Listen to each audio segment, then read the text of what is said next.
Hello friends, আজকে আমি এরকম একটি পুরনো কাপড় দিয়ে এত সুন্দর একটি বাস্কেট বানিয়েছি। তো বানানোর জন্য প্রথমে আমি এখানে ফোম নিয়েছি। এই ফোমটি নিয়েছি দুই দিক থেকেই 13 ইঞ্চি। যারা সেমির মাপ দিয়ে দেখেন তারা 33 সেমি নেবেন। নতুন শাড়ির ভেতর থেকে যে ফোমগুলো পাওয়া যায় সেই ফোম সিটগুলো ফেলে দেবেন না, রেখে দেবেন। এভাবে নতুন নতুন অনেক কাজ করা যায়।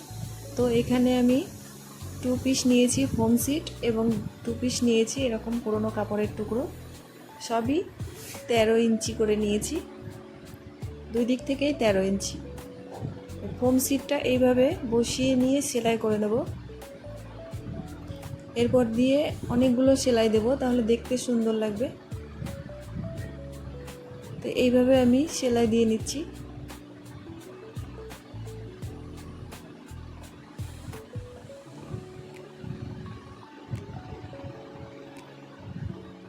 এইভাবে অনেকগুলো সেলাই দিয়ে নেব পরপর। দেখুন কত সুন্দর লাগছে। এই কাপড়টিকেও আমি একই রকমভাবে এইভাবে সেলাই করে নেব। তো এখানে আমি সেলাই করে নিয়েছি। দুটি কাপড়কে একই রকমভাবে তৈরি করে রেখে দেবো। এরপরে আমি নিয়েছি একই মাপের 13 ইঞ্চির দুই দিক থেকে একটি পেপার নিয়েছি। এই পেপারটিকে আমি এইভাবে 4 ভাঁজ করব। 4 ভাঁজ করে যে মিডল পয়েন্ট বের করে নেব। এখানে স্কেচ পেন দিয়ে এখানে আমি মিডল পয়েন্টটি বের করে নিলাম। এরপরে মিডল পয়েন্ট থেকে এইভাবে ভাঁজ করে নেব, আর এই দিক থেকেও একই রকমভাবে এইভাবে ভাঁজ করে নেব।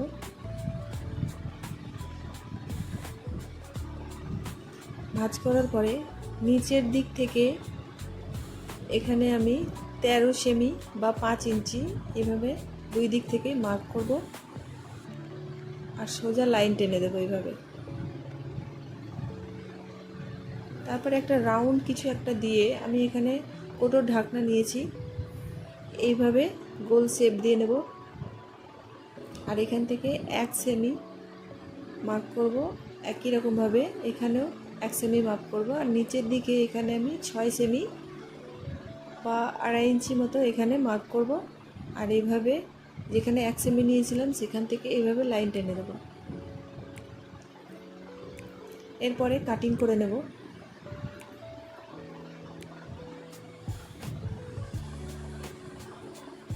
কাটিং করার পরে কত সুন্দর লাগছে, না দেখলে বিশ্বাস করবেন না। তো দেখুন,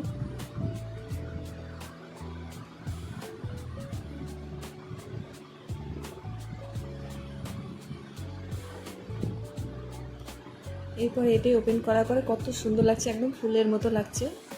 এরপরে যে এই পেপারটি এই কাপড় দুটির উপরে এইভাবে বসিয়ে নেব। বসিয়ে নিয়ে এইভাবে কাঁচি দিয়ে কাটিং করে নেব। তো দেখো বন্ধুরা, কাটিং করে নিয়েছি। এখানে কাটিং করার পরে এইরকম দেখতে লাগছে। এরপরে পাপড়িগুলোকে এইভাবে জয়েন করে নেব। একটি পাপড়ির সাথে আরেকটি পাপড়ি এইভাবে আমি জয়েন করে নেব।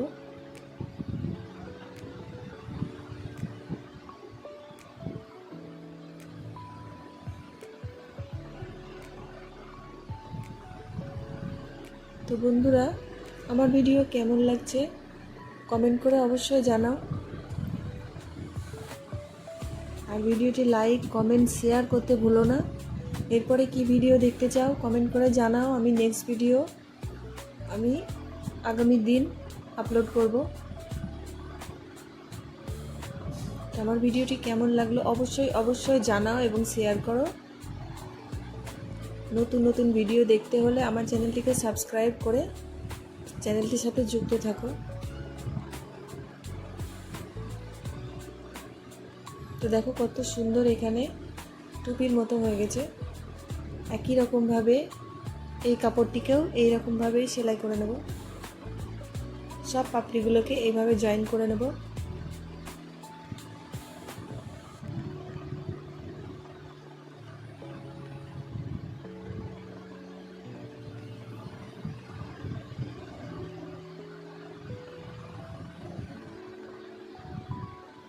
এইভাবে সব পাপড়িগুলোকে আমি জয়েন করে নিয়েছি।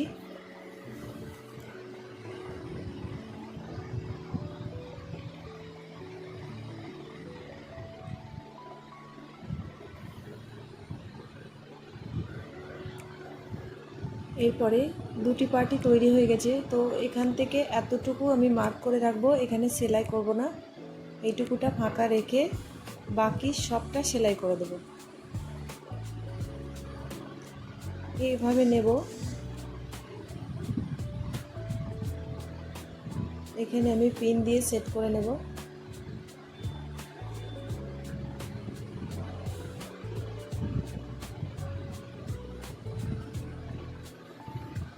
সব দিকে একই রকমভাবে এরকমভাবে আমি পিন করে রেখে দেব। পিন করার পরে যেদিকটা সেলাই করব না তার সাইড থেকে আমি সেলাই করা শুরু করব। তো দেখুন সেলাই করে নিয়েছি। এরপরে সোজা করে নেব, যেটুকু বাকি রেখেছিলাম সে বাকিটুকু দিয়ে এইভাবে বের করে নেব।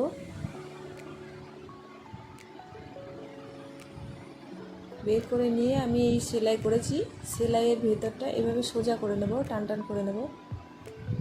কিছু একটা দিয়ে কুচিয়ে সোজা করলেও হবে, তো আমি এখানে হাত দিয়েই করেছি। এরপরে যে ফাঁকা জায়গাটা রেখেছিলাম এই ফাঁকা জায়গাটা এইভাবে সেলাই করে দেব, আর ওর ওপর দিয়ে চাপ সেলাই পুরোটা দিয়ে নেব।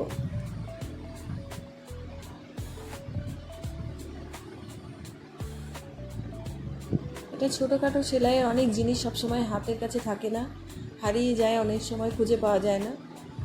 বা যেরকম ধরুন ববিন, কেস, ববিন, এইগুলো এর মধ্যে রেখে দিলে পরে সহজেই পাওয়া যাবে।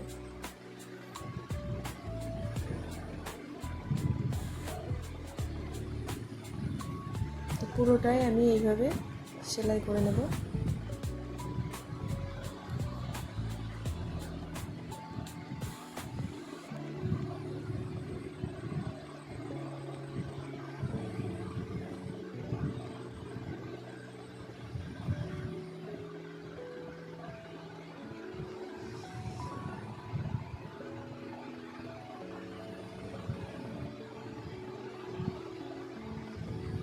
সেলাই করা হয়ে গেছে।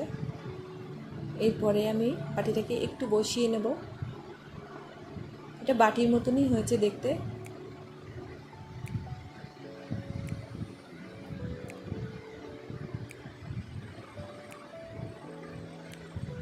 এরপরে অনেক ছোটোখাটো জিনিস এর মধ্যে রাখা যাবে, হারিয়েও যাবে না, চট করে সবসময় হাতের কাছে পাওয়া যাবে।